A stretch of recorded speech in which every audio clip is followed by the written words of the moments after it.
Hello everyone, welcome to my YouTube channel. तो guys आज का हमारा टॉपिक है training intensity and understanding heart rate and training zones. Okay, तो आइए शुरू करते हैं। सबसे पहले स्पोर्ट्स साइंस के अंदर ट्रेनिंग इंटेंसिटी एक बहुत ही इंपॉर्टेंट कॉन्सेप्ट होता है और इसी के माध्यम से हम ये समझ सकते हैं कि हमारी body how hard works. Okay, तो कितना हार्ड वर्क करती है किसी भी एक्सरसाइज के दौरान।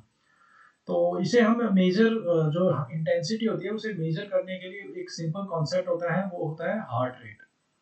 तो सबसे पहले the question is what is heart rate.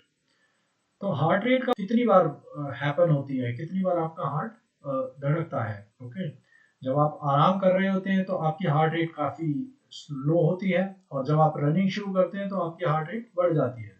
So this shows how hard your body is working. तो इसी के माध्यम से पता चलता है कि आपकी बॉडी कितना हार्ड वर्क कर रही है। ओके, तो आइए समझते हैं कि इंटेंसिटी को कितने लेवल पर हम डिवाइड कर सकते हैं। तो बेसिकली हम इसे 3 लेवल पर इसे हम समझ सकते हैं या डिवाइड कर सकते हैं इंटेंसिटी को, जो कि आप इसे कह सकते हैं कि लो इंटेंसिटी, मीडियम इंटेंसिटी और हाई इंटेंसिटी। तो लो इंटेंसिटी क्या होता है इन इजी वर्ड्स।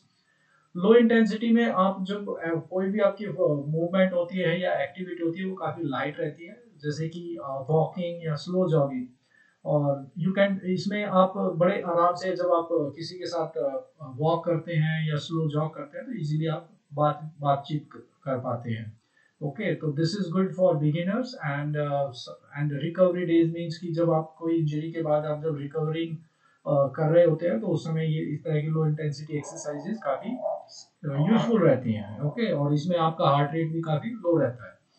तो जो सेकंड लेवल पर आप जो इंटेंसिटी होती है जिसे हम मीडियम इंटेंसिटी बोलते हैं, दिस इज बेसिकली यहाँ पर आप मॉडरेट टाइप का एफर्ट करते हैं, मूवमेंट करते हैं और इसमें कुछ लिटिल बिट स्टडी टाइप की रनिंग जो धीरे धीरे आप इसमें बढ़ाते हैं, जिसमें आप बातचीत तो कर पाते हैं अपने साथ जब आप किसी के साथ रनिंग कर रहे होते हैं, बट नॉट कंफर्टेबल लेवल पर आप इसमें टॉक कर रहे होते हैं। ओके, तो ये आप मीडियम लेवल की इंटेंसिटी एक्सरसाइजेज जिसमें आपके हार्ट रेट लेवल लो से थोड़ा और बढ़ जाती है मीडियम लेवल पर। Okay, and then the third level is high intensity. Obviously इसमें आप हार्ड वर्कआउट करते हैं जैसे कि स्प्रिंट, फास्ट रनिंग, और इसमें आप you can not talk easily और इसमें सही ढंग से आप बोल नहीं पाते, बात नहीं कर पाते, और ये आपके स्पीड को इम्प्रूव करने में हेल्पफुल होती है हाई इंटेंसिटी, और आपकी जो परफॉर्मेंस है वो भी इंक्रीज रहती है।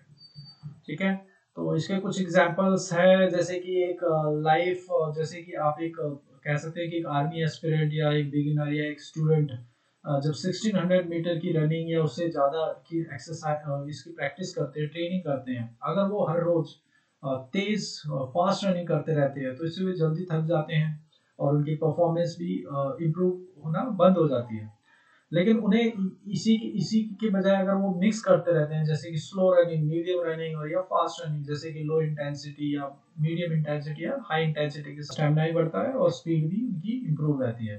तो कॉमन मिस्टेक जैसे कि अभी बताया कि उन्हें अगर वो एक ही स्पीड से आप ट्रेनिंग कर रहे हैं तो इससे आपका परफॉर्मेंस है वो लो डाउन हो जाती है और जिससे आपको प्रॉब्लम आती है जैसे कि थकान जल्दी हो जाती है, रिस्क इंजरी के चांसेस बढ़ जाते हैं और प्रोग्रेस। तो इसे समझने के लिए एक सिंपल रूल है, not every day should be hard training. तो बेसिकली आपको हर रोज हार्ड ट्रेनिंग नहीं करनी होती है, तो इसे आप मिक्स करते रहना जरूरी होता है। जैसे कि कुछ दिन आप इजी डेज में इसे कन्वर्ट कर सकते हैं विद लो इंटेंसिटी या मीडियम इंटेंसिटी के साथ, या फिर हार्ड इंटेंसिटी के साथ मींस हार्ड डेज। ओके, तो इस सेशन को हम एक फाइनल मैसेज के थ्रू क्लोज करेंगे कि smart training is not about always going fast, it's about training at the right intensity. कि स्मार्ट ट्रेनिंग होती है जो हमेशा जरूरी नहीं है कि वो आप फास्ट करें, बट ये राइट इंटेंसिटी के साथ इसे मिक्स करते रहना चाहिए।